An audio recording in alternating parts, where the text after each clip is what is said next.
point A to point B and get there safely based on what the weather's doing for us and then what tools we have in the cockpit and out of the cockpit to get there. That covers a number of things, including how to read a chart, some of the terms and definitions that we'll use throughout cross-country planning, the different tools and places we can use for weather, and then most importantly, and you can see on the screen here, how to read a pilot's operating handbook, because this will contain all the specifics for your aircraft and how quickly and how effectively you can get from point A to point B. So if I wanted to figure out what that course is, and if you had a paper chart, I would take a ruler or a plotter, because the plotter has little gradations or graduations along the side of it in nautical miles, which is great because then you can measure how far that is, the distance. So I would plot this on my chart, and what I would get is a true course of 009.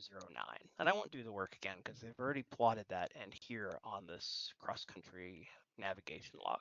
Anytime you hear wind, it's always from the direction it's blowing. So if it's coming from the west 270, that's what means it's blowing from the west to east, from the left to the right across the chart.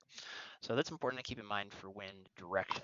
Now for wind speed, without even clicking any of these, if you see any of the long barbs, that's 10 knots. Now look, hey, I have my black line that I've plotted on the chart. Now let's compare that to how I'm doing outside. Right. So in this case, I'm seeing we're left of course, probably about a mile or two. And how I can tell, if you look off to the right, you see that highway off on the right side of the aircraft that's running to the north?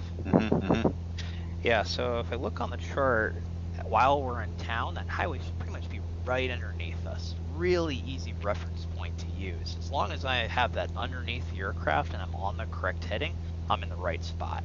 So this tells me, hey, I need to make a turn, slight turn, maybe 20 degrees or so, just to get back in that piece of sky I want to be. Right. So That's right.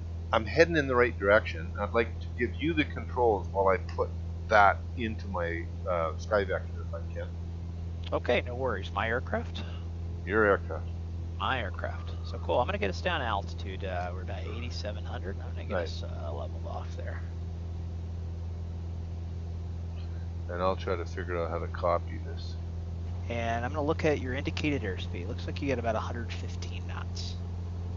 Yeah, 115, and something's happening because I'm climbing all of a sudden. It's because it's bumpy. It is.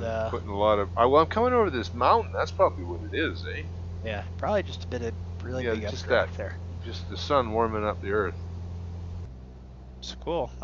This is a untowered airport, so you can make the Unicom calls if you want, or just focus on the flying. Your Okay, choice. Hake Field. This is Skyhawk 223 Echo Whiskey. Currently 2 miles to the east at 2,300 inbound for land. Hake Field. Nice job there.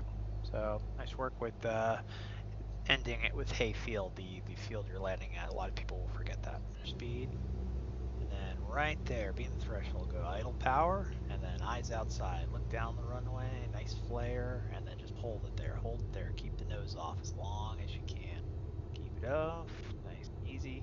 Add more back pressure, a little more. Don't let it climb, just hold it there, hold it, and then eventually that airspeed bleeds off, and touchdown. And then don't forget the aileron too, like left aileron, because you get a little bit of cross there. Okay. And we made it. Yeah, we're still alive.